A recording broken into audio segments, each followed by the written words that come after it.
BJP শাসিত হরিয়ানা রাজ্যে বাংলাদেশি সন্দেহে পুলিশের হাতে আটক মালদার হরিশ্চন্দ্রপুরের 7 জন শ্রমিক অবশেষে মুক্তি পেলেন রাজ্যের মন্ত্রী তাজমুল হোসেনের হস্তক্ষেপে।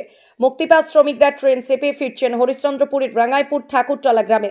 নিজ নিজ বাড়ির উদ্দেশ্যে সোমবার এই খবরে কার্যত খুশির হাওয়া বয়ে যায় রাঙ্গাইপুর ঠাকুরতলা এলাকায়, যার পরনায় খুশি হলেন পরিবারবর্গ। তবে মুক্তি পাওয়ার খবরে খুশি হলেও আগামী দিনে ওই শ্রমিকরা মালদায় কি কাজ করবেন, কেমন করে ঘর সংসার চালিয়ে ধার দেনা শোধ করবেন, এখন সেই চিন্তা চেপে বসেছে পরিবারবর্গের মনে। উল্লেখ্য, মালদার হরিশ্চন্দ্রপুর থানার রাঙ্গাইপুর ঠাকুরতলা গ্রামের 7 জন পরিযায়ী শ্রমিক সম্প্রতি বিজেপি শাসিত হরিয়ানা রাজ্যের গুরুগ্রামে শ্রমিকের কাজ করতে গিয়েছিলেন, কিন্তু সেখানকার পুলিশ তাদের বাংলাদেশি সন্দেহে আটক করে ডিটেনশন ক্যাম্পে ভরে দেয় বলে অভিযোগ, যা শুনেই পরিবারবর্গ কান্নায় ভেঙে পড়েন।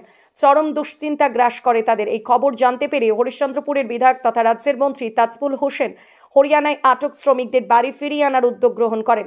তিনি ফোনে সেখানকার পুলিশ আধিকারিকদের সঙ্গে কথা বলে আটক শ্রমিকদের মুক্ত করে বাড়ি ফিরিয়ে আনার ব্যবস্থা করেন। বর্তমানে 7 জন শ্রমিক ট্রেনে চেপে বাড়ির উদ্দেশ্যে যাত্রা করেছেন।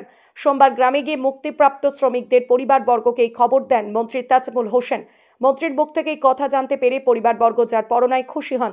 তবে খুশি হলেও তাদের অন্য এক চিন্তা পেয়ে বসে, তা হলো মালদায় এসে তারা কি কাজ করবেন, কেমন করে ধার দেনা শোধ দিয়ে সংসার চালাবেন।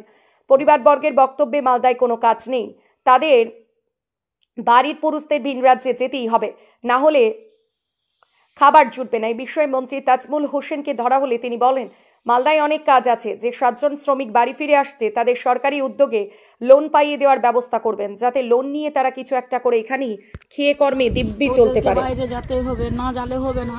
এখানে কি কোনো কাজ আছে ওরকম? আমাদের কাজ তো কোনো কাজই না। এখানে কোন কাজ আছে? ওদেরকে বাইরে যেতে হবে। ওই বলছে মন্ত্রী কি না কাজ দিব, এখানে তো কাজ দিবে। কই কাজ দিচ্ছে এখানে? ওরকম তো কাজ নাই। কি কাজে যাবে? না গেলে ছেলে বিয়ে তো হবে না। মেয়েকে বিয়ে দিয়েছি তো কোথায় থেকে ঋণ মহাজনে তো কোনখান থেকে শিখবে? ওকে আমাকে দিয়ে দিবে মন্ত্রী? ওকে তো বাইরে যেতে হবে। তো বাইরে এখানে যে বলছে কি কাজ দিয়ে দেবো, তো কাজ করে দিচ্ছে এখানে। মন্ত্রী তাজমুল হোসেন বলছে যে 5 লক্ষ টাকার ব্যবস্থা করে দিবে। তো কই করে দিচ্ছে? করে দিবে, তারপরে তো করে দিলে আর পাঠাবেন না আপনাদের ছেলেদের? আমার ছেলে কেনে পাঠাবো? এখানেই থাকবে, এখানেই কাজ করবে। আর না দিলে তো আমার ছেলেরাকে যাইতে হবে বাড়ি। না বাইরে না গেলে কিরকম করে কি করবো? বাইরে কিসের কাজ করতো ছেলে? ছেলে বাইরে কাজ করতো লেবারি কাজ। দেশে কাজ হবে, কেনে পাঠাবো? দেশে কাজ নাই, সেখানে তো ছেলেরাকে